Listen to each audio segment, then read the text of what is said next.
Hey everybody, thanks for stopping by and checking out my YouTube channel Against All Hope.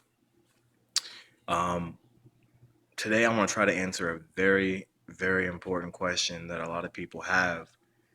People who are Christians who go to church and people who maybe at one time went to church and kind of fell away and people who have kind of said, I don't want to do Christianity. And a lot of it has to do about this. It has to do with one main reason, and it is if there is such a loving, caring, kind God, why is there so much evil in the world?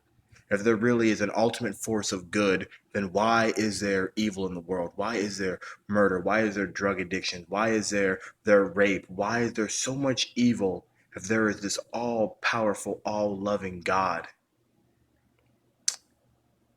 The fact that there is evil proves that there is an all powerful source of good.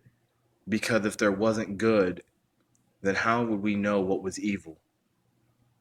It talks about in the Bible that we wrestle not against flesh and blood, but against principalities, against powers, against the rulers of the darkness of this world, against spiritual wickedness in high places.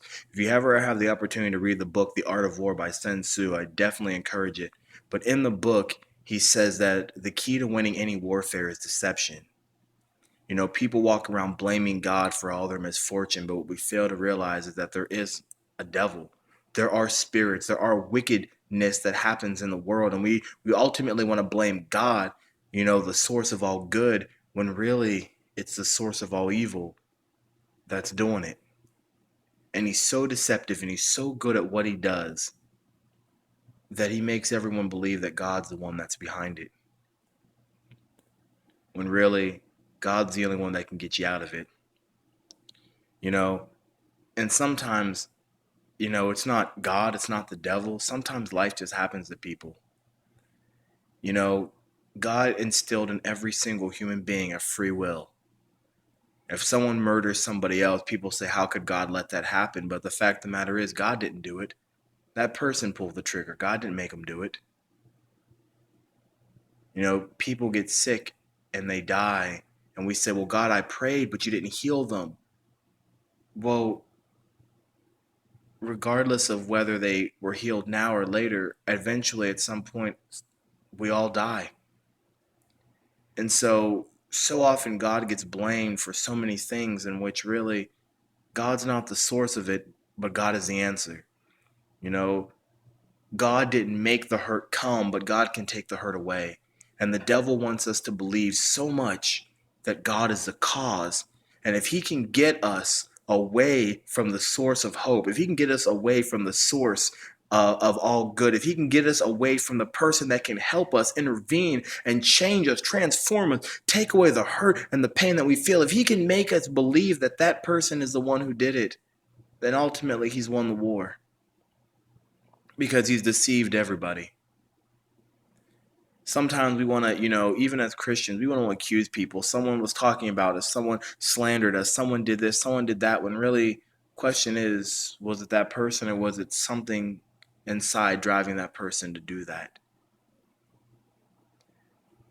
I can't explain the reason why, but what I can tell you is that bad things are going to happen whether you're in church or whether you're not in church, whether you're saved or whether you're unsaved. Bad stuff is going to happen to you regardless.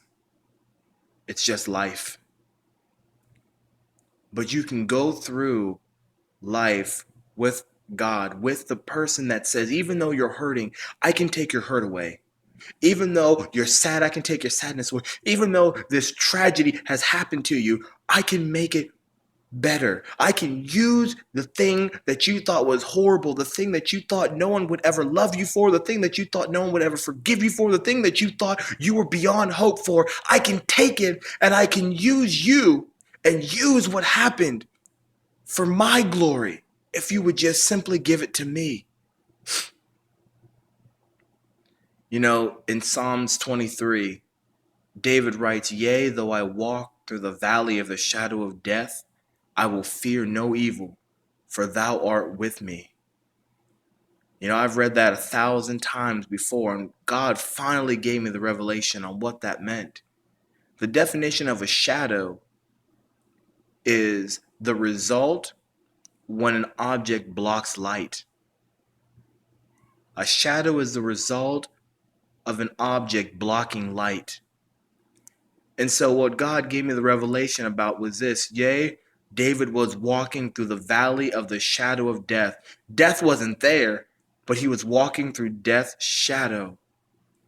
The reason David could fear no evil was because he knew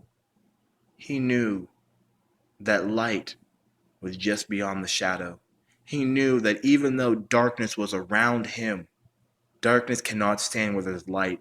A shadow is the result of an object blocking light, but it can't take light away. In order for there to be a shadow, there has to be light. And David said, yea, though I walk through the valley of the shadow of death, I will fear no evil, because light is right over yonder. So I want to encourage somebody out there today, don't give up, don't lose hope. Don't blame God, but rather turn to God. Don't allow the enemy to deceive you to believe that there is no God, or that if God really loved me, none of this would happen to me. Sometimes things happen, but God can take the evil that has happened and make it good. Just because you may see the shadow of death right now, hold on, because light is just beyond the shadow. Hold on to light. Hold on to hope. Don't allow the shadow of life, don't allow the shadow of the thing that has held you back. Don't get caught up in the shadow when God wants to give you life. Stay encouraged out there, and remember, keep hope alive, everybody.